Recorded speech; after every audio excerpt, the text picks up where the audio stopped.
was the night before Christmas, and all through the house, a creature was stirring in Bedford. Several unsuspecting people are about to receive season's greetings of terror. Black Christmas is a stark and stylish horror thriller that turns everyone's favorite time of the year inside out. Olivia Hussey and Margot Kidder star among an ill-fated house full of sorority sisters celebrating the holiday season. Festivities turn fatal when obscene phone calls break the serenity, and it becomes clear that a psychopath is stalking the house. Predating Halloween and Friday the 13th by several years, Black Christmas effectively laid the groundwork for the murder thrillers that would follow in its clever interplay of tension, shocks, and humor. Producer-director Bob Clark earned his reputation as a hitmaker for the first two Porky's, and a celebrated Sherlock Holmes caper, Murder by Decree, ironically after bringing us the terror of Black Christmas. Clark went on to take a lighter look at the holidays with the hilarious film A Christmas Story. So have yourself a scary little Christmas. It's not like the ones you used to know. I'm Corey. And I'm Paul. And we are the B-Movie Bros. Here to review B-movies to the best of our abilities. Sometimes we get off topic, but randomness is a gift. So you just heard what the back of the VHS box from 2000 had to say about the movie Black Christmas from 1974. That's what we're doing this week as we open up Christmas month. Yay, Christmas. So let's dive right into this shit with our technical difficulties, top and bottom three. All right, let's start with the top three. Why don't you kick it off? All right, for number 3, the first murder happens within the first 12 minutes of the film. And I love that. I love the fact they didn't wait for all the shit to begin.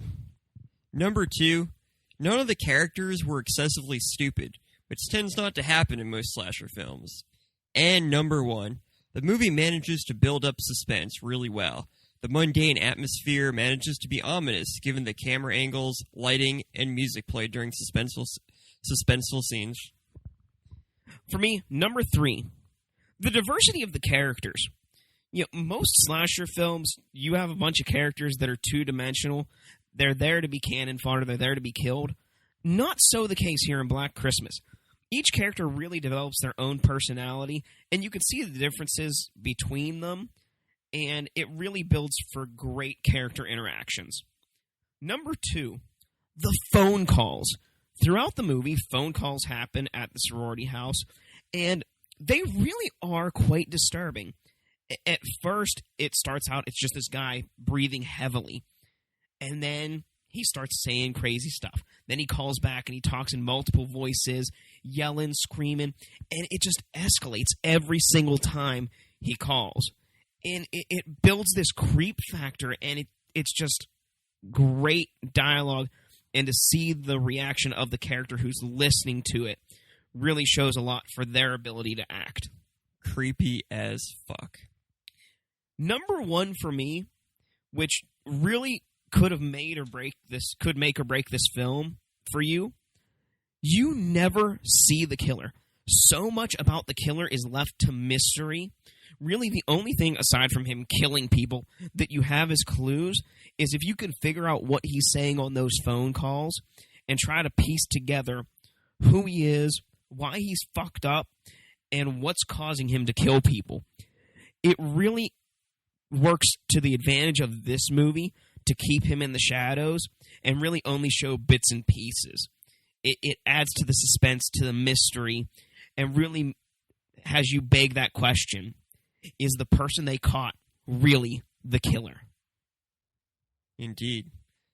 Let's move on to the bottom. What was the worst parts of this?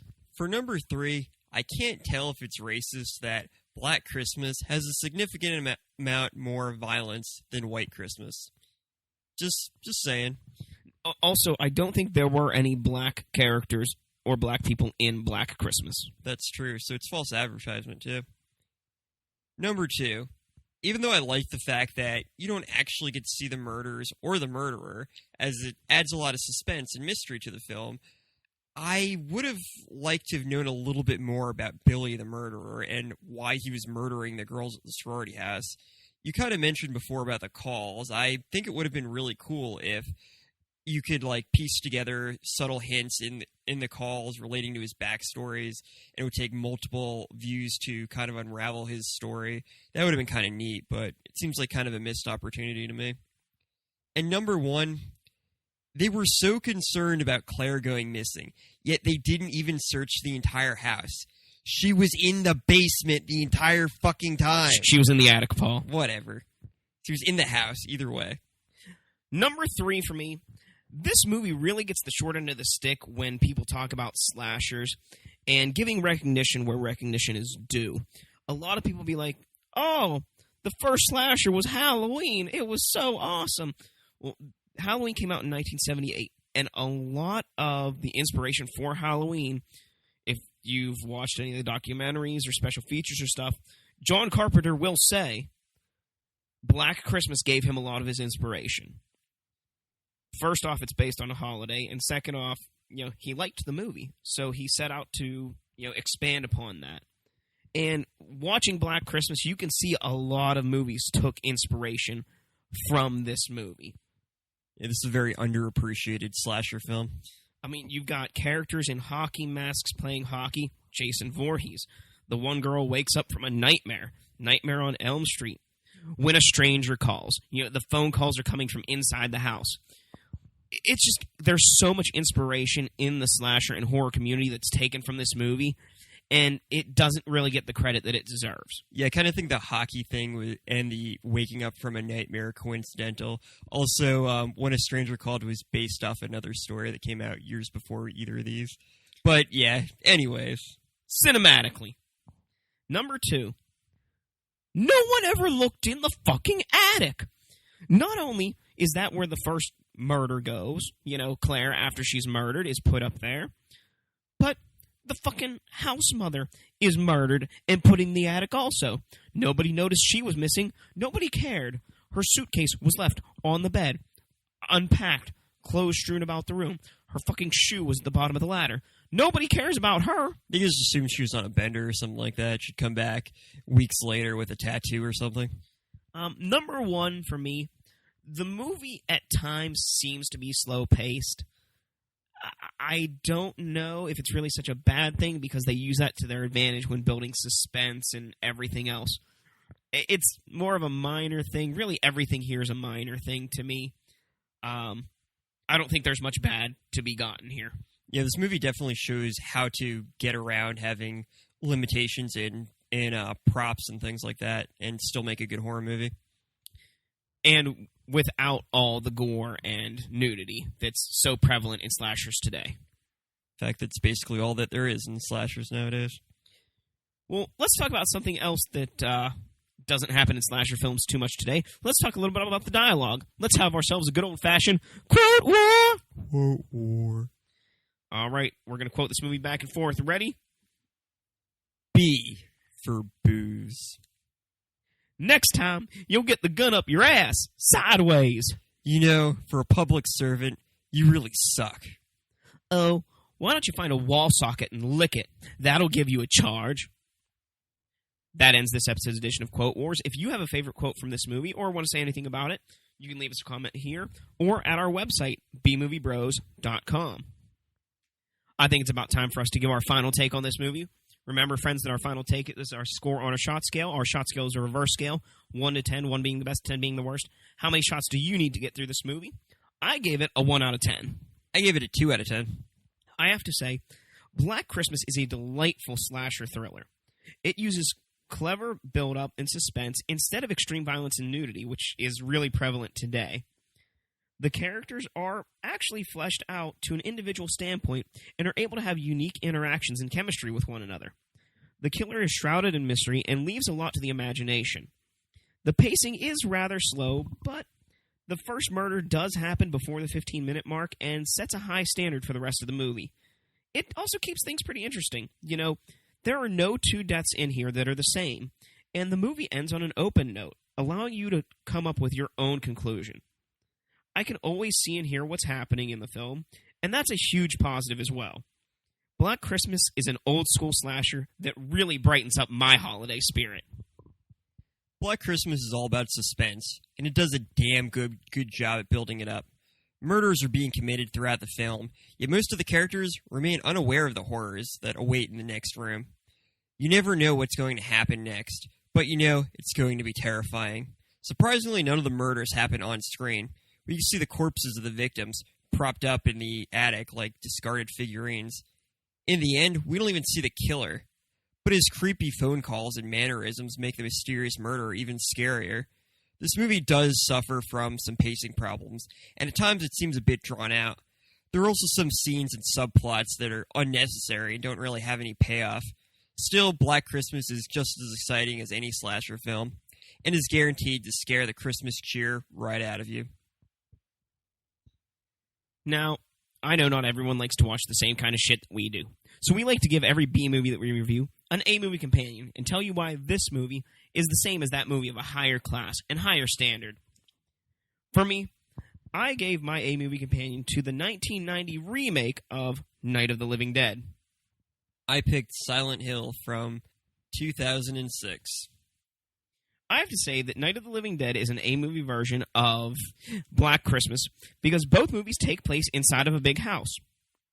Both houses have a killer inside, whether that killer is Billy or the zombie that's there when Barbara first arrives. Both movies feature characters named Billy and Barbara. In both movies, people are being murdered, whether it's by zombies or by Billy. Both movies have police organizing search parties, whether it's searching for people that are still alive during the zombie apocalypse or a dead teenager in the middle of a park. Black Christmas is black, and Tony Todd, who stars in Night of the Living Dead, the remake, is also black. Black Christmas is a slasher film. Tony Todd is most famously, most likely, known as Candyman from the slasher movie franchise Candyman. Therefore, Night of the Living Dead from 1990 is just an A-movie version of Black Christmas from 1974. Candyman was a good movie. So, Silent Hill is an A-movie version of Black Christmas because both movies primarily take place in one location. Silent Hill primarily takes place in the town of Silent Hill, and Black Christmas primarily takes place in a sorority house. Both movies revolve around different groups of people, one that's in danger and the other group that's trying to save the group that is in danger. Both movies manage to create eerie atmospheres from commonplace environments using lighting effects and ominous background music. And both movies have killers whose faces you never actually get to see. You never actually get to see Billy, the killer in Black Christmas, and the killer Pyramid Head in Silent Hill has a pyramid on his head. Whether or not he has a face underneath it, I don't know. But there's a pyramid there. Bonus points. Night of the Living Dead, the 1990 remake, is a remake. Black Christmas had a remake of itself made in 2006. So both movies are part of an original remake franchise. I think Silent Hill had a remake. They at least had a remastering for the PlayStation 3. Oh yeah, the games. Yep.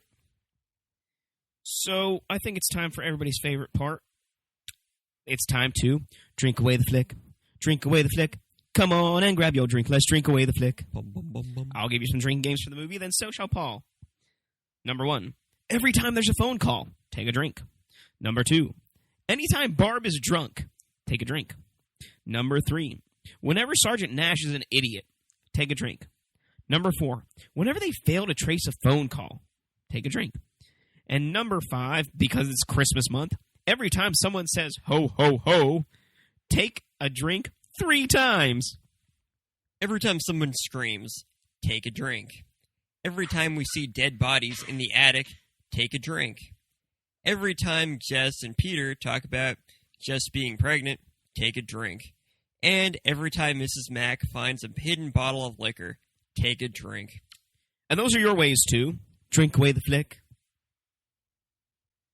Well, that's about it for this week, friends.